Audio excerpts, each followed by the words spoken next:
Em primeiro lugar, Sr. Presidente, aceite mais uma vez o meu agradecimento por um convite que, em rigor, veio formulado pela Sra. Presidente da Comissão de Assuntos Europeus para aqui vir, quebrando pela terceira vez o que era uma convenção constitucional, no sentido do Presidente da República apenas dirigir à Assembleia da República ou por mensagem ou em plenário para o efeito devidamente convocado. Do mesmo modo, tem havido a recíproca atuação da parte do Presidente da República, convidando Vossa Excelência a intervir em cerimónias na presença da República, como aconteceu na homenagem justíssima ao Presidente da Assembleia Constituinte, o professor Dr. Engenheiro Henrique de Barros, na semana passada. É um sinal de colaboração institucional, isto é, sucesso não têm todos quantos tentem, de uma forma ou de outra, criar qualquer tipo de atrito no relacionamento entre os dois órgãos de soberania. Da parte do Presidente da República, como certamente da parte da Assembleia da República, tal tentativa não obterá o mínimo sucesso. Sra. Presidente da Comissão dos Assuntos Europeus, felicito Vossa Excelência por esta iniciativa, num momento em que esmorece em muita da sociedade portuguesa o entusiasmo pelo debate e a reflexão acerca de assuntos europeus. Não deixa de ser curioso que na passagem do 30º aniversário da adesão de Portugal às então comunidades europeias, se assista a como que uma, não direi apatia, mas uma menor sensibilidade em setores vitais da sociedade portuguesa quanto a um tema que é crucial para a vida do país. Foi há 30 anos que ocorreu essa adesão. No entretanto, o mundo transformou-se o mundo, transformou-se a Europa e transformou-se Portugal com eles.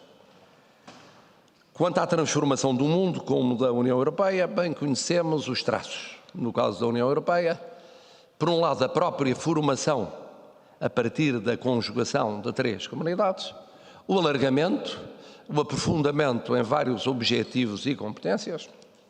Quanto a Portugal, precisamente, é esse o tema desta conferência, ou se quiser, destes painéis, olhando a um tempo para trás, para as vicissitudes das últimas décadas e para a frente, para os desafios e oportunidades com que nos confrontamos no seio da União Europeia. Está de parabéns a Comissão de Assuntos Europeus por juntar personalidades, que aqui vejo, das mais notáveis no tratamento do tema e das mais qualificadas na sociedade portuguesa. Esta recordação de 30 anos de adesão ocorre, por ironia do destino ou por acaso de calendário, a 2 dias de um acontecimento que, na opinião de vários, pode voltar a mudar radicalmente a Europa, Portugal e o mundo. Outra vez mudança, outra vez transformação, resta saber se para melhor. Refiro-me, como aliás fez Vossa Excelência, o Sr. Presidente da Assembleia da República, ao referendo que terá lugar depois da manhã no Reino Unido. A possibilidade da saída de um Estado da União Europeia foi sempre reconhecida pela doutrina e pela jurisprudência europeias.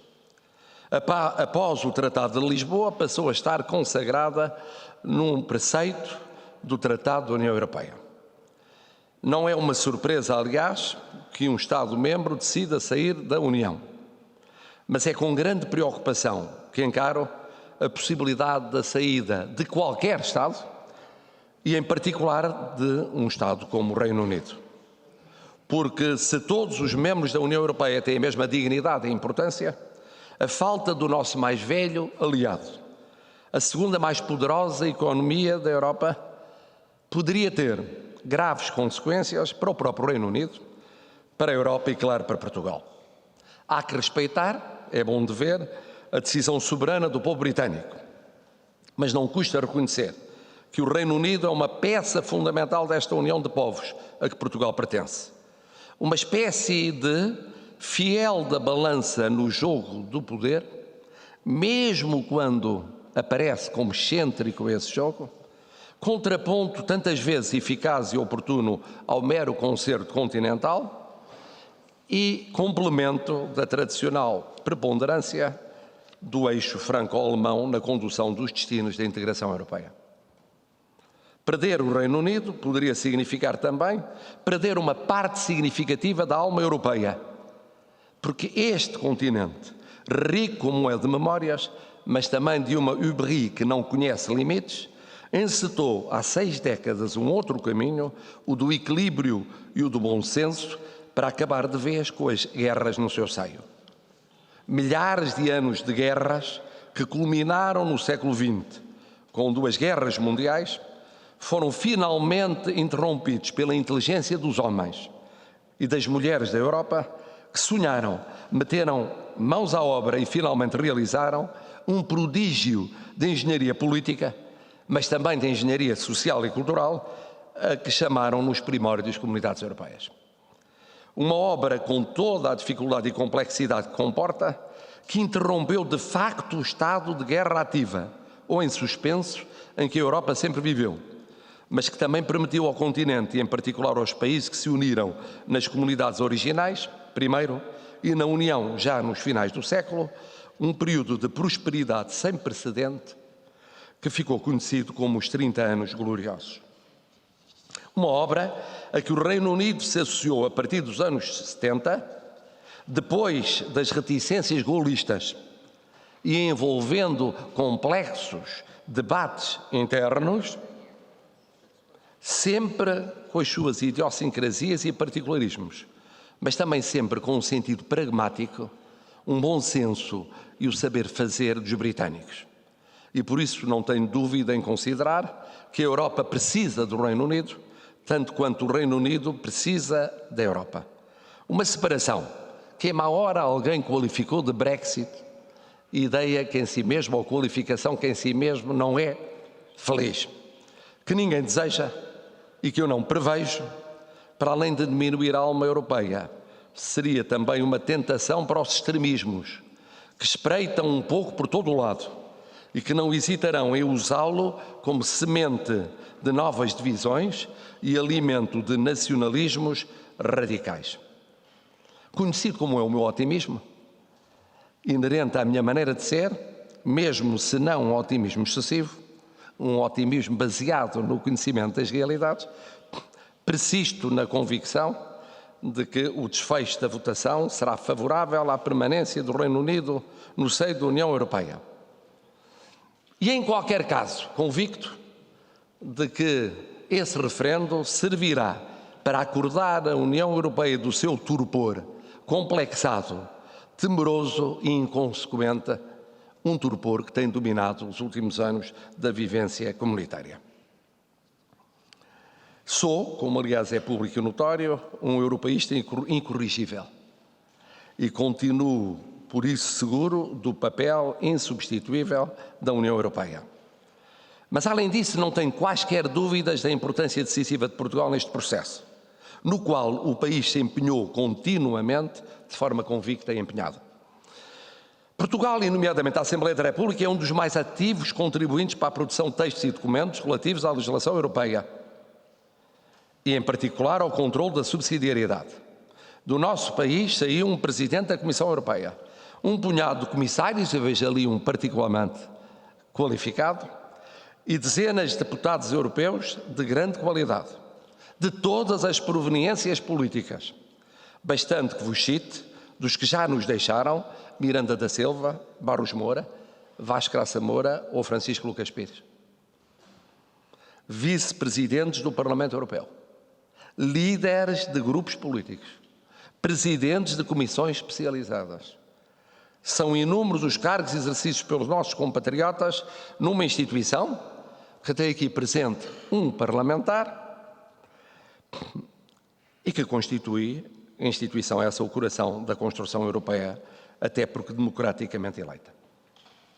E Portugal trouxe à União uma nova e distinta realidade, um país atlântico, com raízes na Europa e amarras em todos os continentes. Somos uma plataforma, uma ponte, um ponto de referência, o rosto com que o velho continente fixa o Ocidente, o futuro do passado, como escreveu Pessoa. Não vou naturalmente antecipar os debates que terão aqui lugar e serão acesos, olhando aos oradores, e por cujas conclusões aguardarei com interesse.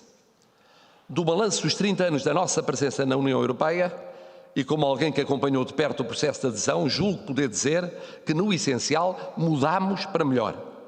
O país é completamente diferente hoje do Portugal de 1986. Basta percorrê-lo para perceber o alcance dessas mudanças. Com isto não quero traçar um quadro idílico relativamente a Portugal ou à inserção europeia. Recorro ao estudo de Augusto Mateus para a Fundação Francisco Manuel dos Santos, intitulado 3 décadas de Portugal Europeu, Balanço e Perspectivas, um dos mais completos e informados trabalhos de análise factual sobre a evolução do país nos 30 anos, para verificar que ao lado dos muitos claros prevalecentes, existem escuros. O nível de vida das famílias portuguesas está hoje nos 75% da média da União Europeia, bastante acima do que sucedia antes da adesão, pouco superior a 50%. Ainda assim, houve um forte recuo nos últimos anos de crise. O consumo per capita dos portugueses é quase o dobro de 1986. Aumentou o número de assalariados, mas também o trabalho precário, com quase um quarto de contratados a prazo. Sinal dos tempos, sem dúvida, mas sinal também de alerta a ter em conta pelos responsáveis políticos. E envelhecemos, continuamos a envelhecer.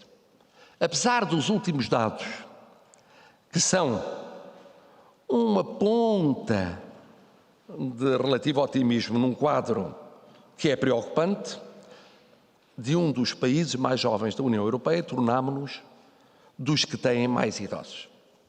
Éramos 23% de jovens em 86. Somos hoje, números de 2015, menos de 15%.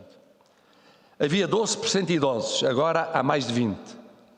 E somos o terceiro Estado-membro no ranking dos filhos únicos. E também emigramos, continuamos a emigrar. Voltámos a emigrar durante os anos de crise.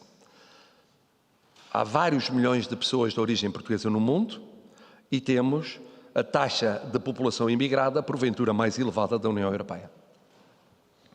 Mas é paradoxalmente, no âmbito de uma crise com data de início conhecida, 2008, e efeitos assimétricos que afetaram sobremaneira os países do sul da zona euro, entre os quais, em particular, Portugal, que mais se ilustra a notável reação dos portugueses. Em plena recessão, sujeitos a um particularmente duro programa de assistência europeia e do Fundo Monetário Internacional, os portugueses deram um exemplo de resistência e de criatividade. As novas gerações de portugueses lançaram-se à aventura dos novos tempos, incubaram empresas, inventaram startups, recolheram louros e proveito em prémios e apoios vindos de todo o mundo, investiram fortemente no digital. As novas gerações, e até mesmo os menos jovens, abriram negócios, apostaram no turismo, cativaram turistas, encheram as cidades de sons e luzes, cores e sedução. O país, estranhamente, porque a meio de uma crise que não dava tréguas, voltou a ser reconhecido, eu diria estimado, protagonista no plano da cultura, da cozinha, da moda, do desporto, do entretenimento. Não é possível, contudo, dissociar a situação em Portugal do que se passa na Europa. Já falei dela, mas quero sublinhar algumas desilusões ou falhas na integração europeia que minam a confiança no projeto europeu por parte dos cidadãos. A desilusão com muitos efeitos da adoção do euro, cuja construção foi feita em bases frágeis, impedindo a zona euro de se tornar, se não uma zona monetária ótima, pelo menos uma união monetária mais eficaz. As políticas de segurança e imigração, que apesar do esforço de muitos, ou não foram cumpridas, caso das normas relativas ao asilo, ou não dispõem de meios e recursos adequados, como pareceu claro no arranque do Frontex. A incapacidade da Europa dar resposta global, partilhada e atempada à crise dos refugiados, que alimenta tantos extremismos e radicalismos do continente. A ameaça dos atentados terroristas em solo europeu, que aumentam a percepção dos cidadãos sobre a incapacidade da União os proteger em situações extremas. E tantas outras fraquezas da integração europeia, como a perda de influência da Comissão Europeia, como a clivagem entre países, as quebras de solidariedade, o confidencialismo crónico, a falta de pedagogia e de mobilização dos cidadãos europeus. Consequentemente, para muitos cidadãos europeus, a Europa, esta Europa do euro e de Schengen, não garante nem prosperidade nem segurança. E pedem, à luz de populismos, de radicalismos, de nacionalismos, mais protecionismo. Reclamam o fim da zona euro e de Schengen. Em alguns países encara-se o referendo britânico como um prenúncio possível de atitudes similares. Os refugiados nem sempre são bem aceitos. E de quando em vez surgem as vozes a anunciar o desastre. Os tais radicalismos, os tais populismos, as tais xenofobias pululam. Os sistemas partidários vigentes em vários Estados entraram em crise. As famílias políticas que construíram a Europa conhecem vicissitudes e questões e contestações vindas de vários lados. Isto significa que, para muitos europeus, felizmente não para todos os europeus, há um espírito de descrença que chega, dizem os inquéritos, em menor escala a Portugal. Mas também há portugueses martirizados por anos de dificuldade e de esforço que, de quando em vez, ouvem as vozes da descrença. Mas talvez a razão para estar aqui hoje com a Assembleia da República, na sequência do honroso convite do seu Presidente e da Presidente da Comissão de Assuntos Europeus, seja a vontade de partilhar a minha visão sobre a Europa. Num mundo interdependente como aquele em que vivemos, um mundo do digital e das ameaças cibernáuticas, das redes financeiras e dos interesses pluricontinentais, não é seguramente o regresso à segurança das fronteiras nacionais que protegerá os europeus ou os portugueses. A União Europeia, acredito firmemente, ainda é o melhor remédio para permitir a um continente, na sua aparência geográfica pequeno, mas cultural, política e comercialmente muito forte como o europeu, adaptar-se à pressão e à velocidade da globalização. Não há alternativas credíveis. E nos seus fundamentos mais profundos, na visão originária dos pais fundadores, radica muito do que de bom e promissor move os seres humanos, em termos de personalismo, de respeito à dignidade da pessoa humana, de democracia, de Estado de Direito e, no caso em particular, os habitantes deste maravilhoso e permanentemente criativo continente. E quanto a Portugal? Quanto a Portugal, é simples. Assinala-se a existência de dificuldades. Deve referir-se que há forças e capacidades. E dessas forças e capacidades perante os desafios do presente e do futuro, o melhor que temos são os portugueses. É o povo português. E eu que acredito na capacidade das portuguesas e dos portugueses de se não deixarem vencer pelas dificuldades, acredito no futuro de Portugal. Na Europa e com a Europa. Não podemos voltar para trás, porque para trás não há caminho. Muito obrigado.